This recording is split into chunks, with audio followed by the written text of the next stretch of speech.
Man, it's crazy out there right now. You know, honestly, I'm just really hoping everybody stays safe right now. I love the voice. I love that we have a voice. I like us being organized. I like us being unified. I do think it's important to have some sort of solution, or at least chipping away at a solution. So today, with the help of some very serious people, therapists that I respect, we were able to get some people from the police, some people from the community, some bishops, some principals. We got a Yah squad there, off school grounds. My OG Daniel. People that can talk about from the streets perspective, and we're gonna have some therapy. We got to talk it out, man, because we all need, because no one's used to this. It's like we're used to it, but you can't get used to it. And right now we have to play checkers because we have to figure out what to do in this moment, and then we have to play chess. We have to have a plan so this doesn't happen again. And I can understand when you internalize things your whole life. At some point, you're gonna break. If you've been internalizing racism and being treated poorly and not saying nothing, at some point there's a boiling point. Me, I've been expressing myself. I could honestly say there's not one white man that disrespected me that I didn't disrespect back. So I didn't internalize it. I never have. For that, I've been considered an outcast. But I know the frustration, even after saying these things, to know that this is happening to my people. This is what's always pissed me off. Is the way overall the narrative, the perspective. Not only their perspective, but our perspective in giving them the power. And I think what people have to understand, this is not just a black or white thing. This is more of a social class thing. Black and white people are affected.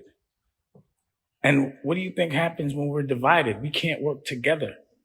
So I always looked at racism as a trigger to keep us divided. One working class that is mad that another class won't put them on, so that they're so mad that we hurt each other. And then the other class, the working class, I'm talking about white poor people, that blame black people for them being poor and their fucked up life. So then we fight. And it keeps happening. And it's the same result. It calms down, 30 years, it happens again. But also, if there's 100 cops, I believe 2 or 3 are just going to be imbalanced just on a human level. So just because I try to give humanity the benefit of the doubt, you can't, I know there's a mentality, but it ain't all cops. It's just the bad ones, the ones that intentionally become cops just to fuck with people because they're unhappy. Now, if I was a racist and I was broke and I had some kind of plan, it would be, why don't we just be cops so we can harass black people? That's an obvious plan. Get paid for it. You know what we could do? We could get paid to fuck with black people. Can't do shit about it. Get guns, it's all legal. Some people probably do that shit. I don't think everybody does. But if I was a racist and I didn't have shit to do and I was filled with hate and I could get paid to harass the people that I'm blaming, I'd do it. But I would never be that guy. Like, it's like, to get all people to think in one way, like to have a bunch of cops, black, white, or whatever, thinking it's all right to just, hurt people, certain people for no reason.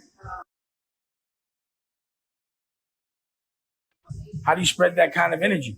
This is the reason why I want to talk to some of the police, because I don't think all police believe that. And I'm seeing that. But I don't want us to be used as a tool. Like, I just feel like we're all being triggered. you know? And again, I'm always trying to find the light in the dark. And this is a real war. So you got to general up. It means you got to lead right.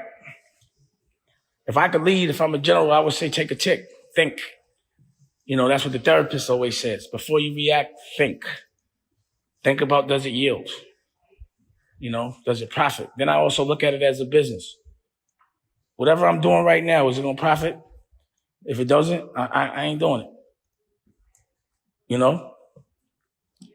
So that's all I could say. My thing is take a breath, man.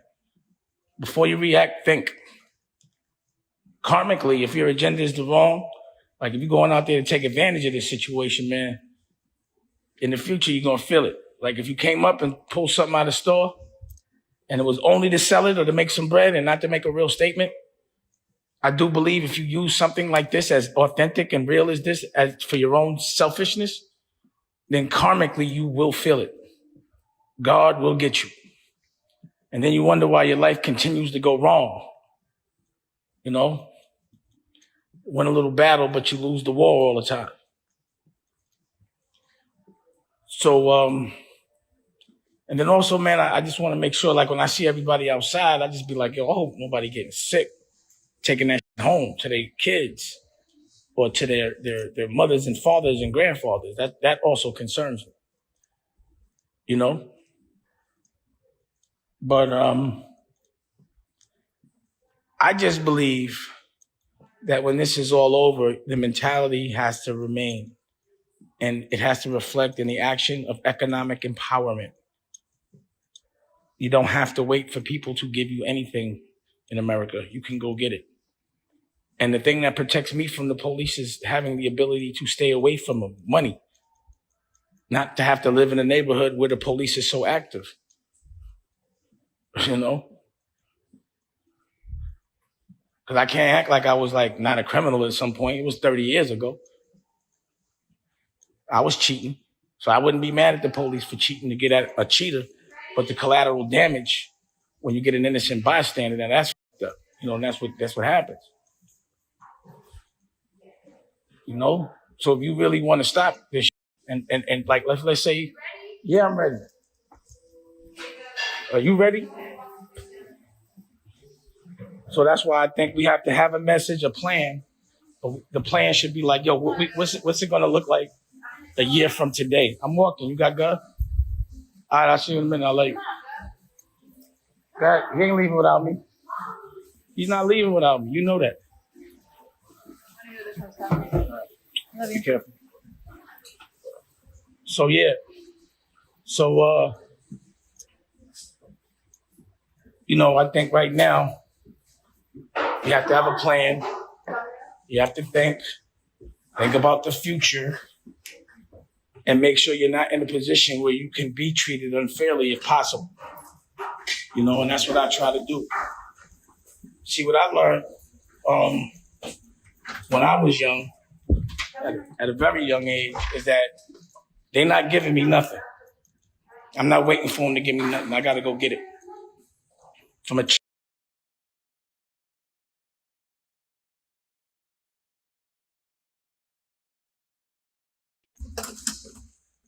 a child, I saw that. And that's why I decided, yo, I got to get it on my own. I'm not going to wait for nobody to give it to me. My fight has been to wake everybody else up. Like, yo, they're not giving us nothing. We got to do this on our own. So we ain't got to be mad when they don't give us nothing, man. F their house. We got to build our own. But the only way to do that is for us to stick together. And that's the problem. You know? Niggas be fighting me for having those ideals. And that bugs me out. I'm taking this car, right? Love y'all. Be safe. Love you too. The mask and all in the car, right? You know? So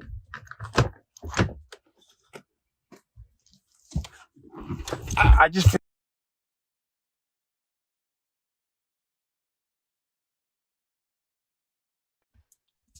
feel like in this moment, we have to think about the future, come up with a plan, period. I don't want to keep saying it, but, and also understanding when these businesses get knocked down, that means they're hurting financially, you know?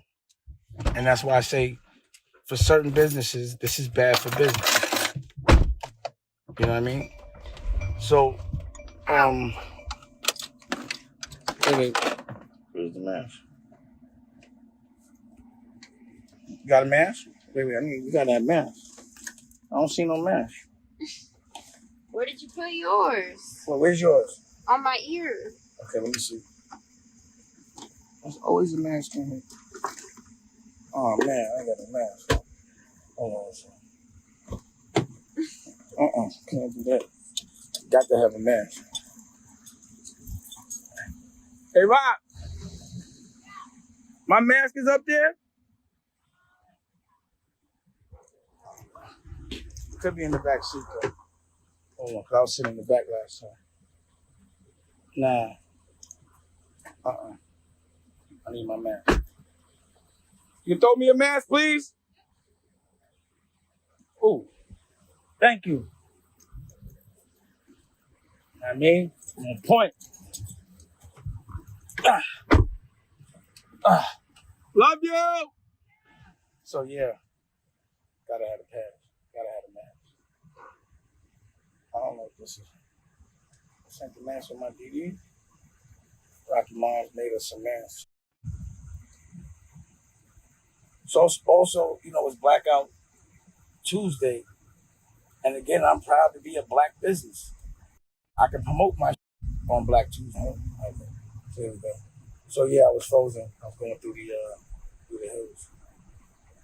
But yeah, like I'm proud that I have a black business I can promote. But really, it's not about that. You know, I agree with the unification and us standing as one peacefully, 100%. So, you know, again, man, this is one of them situations where I know how I feel, but I don't really know what to say to diffuse the situation. But I do believe standing united is important. We just have to work hard, you know, and that's all you got to do. That's what I believe.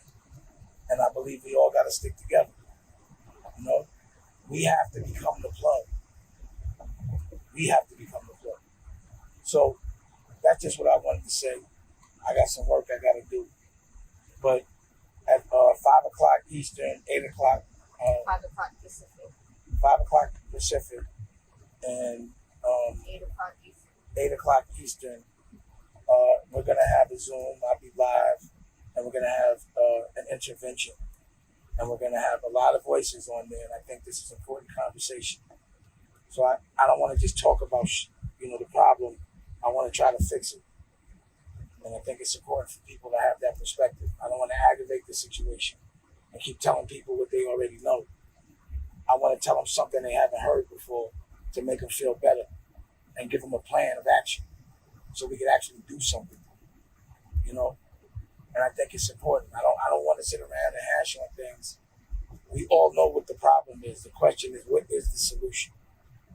And that's what we got to be about right now, that action, the right action. Holla back. If you want another amazing video with the one and only Dame Dash, check it out right there next to me. I think you'll enjoy it. Continue to believe, and I'll see you there.